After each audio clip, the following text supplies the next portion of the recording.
पूरा देश राममय है, चारों तरफ राम की गूंज है। ऐसे में एक बड़ी अधिकारी, और वो बड़ी अधिकारी बड़े अधिकारी की वाइफ है, राम भक्ति में ऐसा लीन हुई कि उन्होंने अपनी जॉब का त्याग किया और भक्ति में लीन हो गई। और उन्होंने बैक टू बैक 2 गाने लिखे और जो सोशल मीडिया पे छाए हुए हैं। उनकी देश ही नहीं विदेशों में चर्चा हो रही है। वो 2 कारण हैं। वो 2 कारण हम ये भी कह सकते हैं कि एक इतनी बड़े पद से त्याग कर प्रभु की शरण में जाना, और दूसरा उन शब्दों को सुन के मन की अंतरात्मा को शांति मिलना। तो वो शख्सियत हमारे साथ हैं, आज न्यूज़ 24 के साथ हैं, उनसे बात करते हैं। ये हैं डॉक्टर अंजना सिंह, जिन्होंने ये 2 गाने लिखे हैं। और इन गानों के बारे में हम मैम से ही जानेंगे क्या वो गानों के बोल हैं और कैसे ये प्रेरणा मिली और कब इन्होंने जॉब छोड़ी और कब इन्होंने साहित्य के जो परिकल्पना है उसको शब्दों में पिरोया और गानों को लिखा। मैम, सबसे पहले तो न्यूज़ 24 में आपका स्वागत है। और ये कहाँ से आपको प्रेरणा मिली? जैसे कि पूरा देश इस समय राममय है, पूरी सृष्टि राममय है, तो ये प्रेरणा तो उसी वक्त से मिल गई थी जब ये कार सेवा शुरू हुई थी। तब बहुत छोटी थी, बहुत ज़्यादा ज्ञान नहीं था, लेकिन देख रही थी। तो उस वक्त से जो है ये राम जी जो है मन में बसे हुए थे। और या ये कहना चाहिए कि राम जी तो तब से बसे हुए थे जब से मैं पैदा हुई, क्योंकि मेरे घर में एक माहौल था। मेरी माँ जो है हमेशा मानस का पाठ किया करती थी, और हम भी जो है अखंड रामायण में जाया करते थे, रामायण सुनते थे और उनको धुन में गाने की कोशिश करते थे। इसके अलावा मैं बता दूं कि जो आरती है, श्री रामचंद्र कृपाल भजमन, ये मेरी माँ यही आरती करती थी, जबकि मैंने किसी और को ये आरती करते हुए नहीं देखा। तो मुझे अभी तक याद है इस आरती के बोल, वो बाल मन पे जो छाप पड़ती है वो ज़िंदगी भर याद रह जाती है। तो वो कहीं ना कहीं से वहीं से वो शुरुआत हुई थी। और जब ये राम मंदिर की घोषणा हुई, हमारे माननीय प्रधानमंत्री जी ने जब घोषणा की कि राम मंदिर बनेगा, उसकी आधारशिला रखी गई, तो उस दिन से तो जो उल्लास मन में आया है तो वो अब तक जो है निरंतर जारी है। तो उसी वक्त ये गीत मैंने लिखा था, जो ये कल्पना की गई थी कि कैसे जब हमारे 14 वर्ष के पश्चात, वनवास के पश्चात जब प्रभु श्री राम आए थे तो कैसे हम लोगों ने स्वागत किया था। तो यही जो है दिमाग में चल रहा था, और वही हमने कल्पना की कि हमारे प्रभु 500 साल बाद, इतनी प्रतीक्षा के बाद आ रहे हैं। तो कैसे आ रहे हैं मीन्स पुनः अपने मंदिर में पधारेंगे, अपने स्थान में विराजमान होंगे। तो वो कल्पना जो है मन में कहीं ना कहीं चल रही थी। तब ये गीत बना था कि जलाकर दीप घृत के हम दिवाली फिर मनाएंगे, बिछा दे फूल कलियों को हमारे राम आएंगे। बहुत सुनी अयोध्या थी, और सच में अयोध्या आप देखिएगा कि अयोध्या कितनी, ऐसा लगता था कि जैसे कि अनाथ सी लगती थी। तो वही एक कल्पना मन में थी कि बहुत सुनी अयोध्या थी, न मन लगता हमारा था, प्रतीक्षा थी हमें हर पल, नहीं कोई सहारा था। बिना श्री राम ही घायल, दुखों के मेघ थे छाए, बुहारे राह पलकों से कहीं कांटा न चुभ जाए।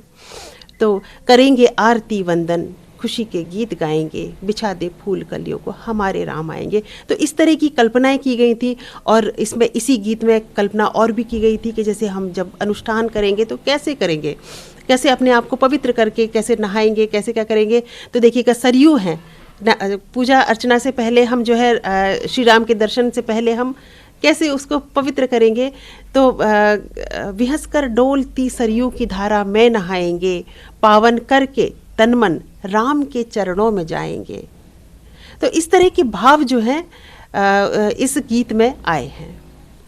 आपको और भी बता दें कि 6 दिन में शायद हम और आप या जो मुस्लिम कंट्रीज़ हैं या जानकार हैं, जहाँ तक मैंने इनके बारे में पढ़ा, काफ़ी आर्टिकल्स हैं फेसबुक पेज पे इनके, उसमें ये भी मैंने देखा कि 6 दिन में इन्होंने उर्दू सीखी और उस उर्दू को सीखने के बाद एक किताब भी लिखी। और भी उसके बारे में विस्तार से जानने की कोशिश करते हैं मैम से। मैम, ये कैसे किया आपने? 6 दिन में उर्दू सीखी और उसके बाद एक किताब भी लिखा, उस किताब का नाम क्या है और उसके बारे में भी थोड़ा सा बताएं। हमारी उस वक्त अलीगढ़ पोस्टिंग थी। तो अलीगढ़ में मैं मंचों पर जाती थी। मैंने जो कविता काव्य यात्रा आरंभ की थी वो छंदबद्ध तरीके की थी। जो भी मैंने काव्य लिखा है वो छंदबद्ध लिखा है। तो जब मुझे मंचों पर बुलाया जाने लगा, मैंने वहाँ पर प्रस्तुति दी, तो वहाँ पर एक चीज़ ये आती है कि वहाँ कैसे जो है जब वो गज़ल या गायन और चीज़ चलती थी तो उसमें कभी कभी उर्दू के शब्द आ जाते थे, अच्छे लगते थे, तो मैंने कहा सीखने में कोई हर्ज नहीं है। मन किया, मैंने उर्दू सीखना शुरू किया। तो वहाँ के जो वाइस चांसलर थे, मैंने उनसे कहा कि सर हमको जो है उर्दू सीखना है। उन्होंने एक रिसर्च स्कॉलर जो है हमारे लिए भेज दिया। तो 6 दिन में मैंने अच्छी खासी उर्दू सीख ली, और जो मैंने अपनी वो गज़लें लिखी थी उन गज़लों को। और एक चीज़ और बता दूं, मैं दुबई से लौटी थी उस वक्त, मुझे मेरी पहली किताब को जो है वो दुबई कॉन्सुलेट में अवार्ड मिला था। तो वहाँ पर मैंने जो अपनी देशभक्ति के गीत गाए थे उसको आपको बता दूं कि उसके लिए तो जो वहाँ के जो स्थानीय निवासी शेख थे वो भी उठ के ताली बजाने लगे थे।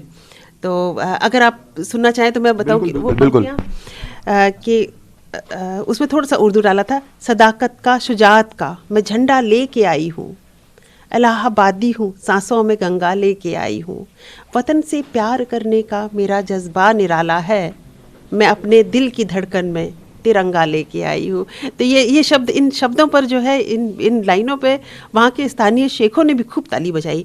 तो वो कहीं वहाँ से एक प्रेरणा मिली कि मुझे थोड़ा सा उर्दू पर भी ध्यान देना चाहिए। तो मैंने उर्दू सीखी और वो जो है उस पर किताब लिखी है, अगर तुम मुझसे कह देते, जिसको हमारी जो एकेडमी से प्रयागराज एकेडमी है हिंदुस्तानी, उससे फिराक गोरखपुरी सम्मान भी मिला है। तो इस तरह से वो काव्य यात्रा। एक और गज़ल की किताब आ रही है मेरी हाल ही में, यादों की रियासत, वो प्रकाशक के पास है। तो ये इस तरह से जो है उर्दू की यात्रा आरंभ हुई थी। लेकिन ज़्यादातर फोकस मेरा हिंदी पर ही रहता है, क्योंकि हिंदी में जो आनंद है, जो संस्कृत भद, जो कहते हैं कि जो क्लिष्ट हिंदी है या सरल हिंदी है, जो जन जन की ज़बान पर चढ़ जाती है, हिंदी भाषा तो ऐसी है कि जो एक सुखद एहसास कराती है, सुखद अनुभूति कराती है। तो ज़्यादातर मेरा फोकस उसी पर रहता है। तो जहाँ तक मेरा आकलन है, मैं आप धर्म नगरी प्रयागराज से बिलोंग करते हैं शायद, और बड़ी धार्मिक नगरी है। जब आप उर्दू सीख रही थी घर में, सर ने कभी या आपके बच्चों ने कभी विरोध नहीं किया कि वहाँ अलीगढ़ मुस्लिम वाले तो तमाम आए दिन कंट्रोवर्शियल रहता है अलीगढ़ मुस्लिम यूनिवर्सिटी, और आप एक तरफ उर्दू सीख करके दुबई गई, तो कुछ आपको घर में किसी ने कहा नहीं, रोका टोका नहीं? कुछ भी सीखने में क्या हर्ज है, हम तो सनातनी हैं और सनातन की यही तो खूबसूरती है। बोल है वो सोशल मीडिया में छाए हुए हैं, चल रहे हैं। जब रिलीज हुआ प्राण प्रतिष्ठा के ठीक कुछ मिनट पहले आपने रिलीज किया, घर में कैसा माहौल था? घर में क्या कह रहे थे बच्चे? आप सर भी हैं, तो उन्होंने क्या आपको बोला? और आपको सुन करके, वो कहते हैं ना कि जो शब्दों को पिरोता है वो बड़ी गहरी सोच रखता है, तो जब बोला तो आपने क्या सोचा, मन में क्या भाव आया था? मैं बता दूं कि 2 गीत हुए हैं। एक तो पहला जब मैंने 3 वर्ष पहले लिखा था, जो मैंने 22 जनवरी 2021 को जब ये गीत लिखा था, यानी जो प्राण प्रतिष्ठा से ठीक 3 वर्ष पूर्व, ठीक उसी तारीख को लिखा। तो ये बहुत ही कहना चाहिए बहुत ही आश्चर्यजनक था, बहुत ही मेरे लिए तो बहुत ही सुखद अनुभूति थी कि उसी दिन 22 जनवरी को ही प्राण प्रतिष्ठा हो रही थी प्रभु श्री राम की। तो ये भी लगता है कि कहीं ना कहीं कोई ईश्वरी थी। लेकिन ये मेरा दुर्भाग्य था कि मैं उस गीत को जन जन तक नहीं पहुंचा पाई, क्योंकि मेरे पास कोई संसाधन नहीं थे। मुझे नहीं पता था कि कैसे जो है उसका म्यूज़िक बनेगा, कैसे क्या बनेगा। लेकिन वो सब होता गया। हालांकि थोड़ी देर में जो है लोगों तक पहुंचा, लेकिन जब जिन जिन लोगों के पास पहुंचा उनको बहुत ही खुशी हुई। पति को भी सुनाया, उनको भी बहुत खुशी, बच्चों ने भी बहुत सराहा। इसके अलावा जो दूसरा गीत है, वो दूसरा गीत एक दिन रात में, आधी रात को जो है 2:30 बजे उठी हूँ, तो प्रभु श्री राम ही घूम रहे थे दिमाग में। वो ये लग रहा था कि जब वो विराजेंगे सिंहासन पर तो उस वक्त के लिए क्या होना चाहिए। तो वो भाव जब मन में आए तो उसमें, जैसे कि जब हम लोग लिखते हैं तो वो डूब जाते हैं उसमें।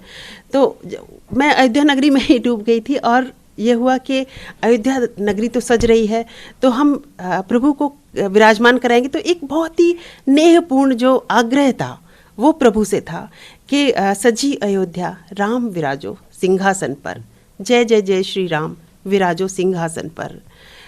स्वर्ण और इसके बाद सिंहासन का वर्णन किया है कि स्वर्ण सिंहासन रत्न जड़े हैं, मणिमुक्ता से छत्र सजे हैं, आन करो विश्राम विराजो सिंहासन पर। तो ये इस तरह से कि आप बहुत थक गए होंगे तो आप सिंहासन पर विराजमान होइए। इसके बाद जो है गर्भगृह, उसमें जैसे कि जो भी अंतरे जोड़ते हैं, गर्भगृह की शान बढ़ाओ, करो कृपा राघव तुम आओ, 5 सदी तक राह निहारी, आज सुहानी घड़ी खरारी, नगरी कर दो धाम, विराजो सिंहासन पर। तो ये भाव जो है वो मन में चले और इनको मैंने कलमबद्ध किया। तो आपको मैं बता दूं कि ये इतना ज़्यादा पसंद किया जब मैंने पहली बार अपने पतिदेव को सुनाया, तो उन्हें भी बहुत ही अच्छा लगा। और तारीफ़ तो मतलब कि वो भी निशब्द थे कि किस तरह से उसकी तारीफ़ की जाए। हालांकि बहुत बहुत इसकी तारीफ़ें आ रही हैं और बहुत अच्छा लग रहा है कि मैंने जो प्रयास किया, जो मेरा लेखन रहा, वो बहुत ही सार्थक, लोगों को समझ में आ रहा है, लोगों तक, उनके दिलो दिमाग तक पहुंच रहा है। ये सार्थकता है मेरे लेखन की।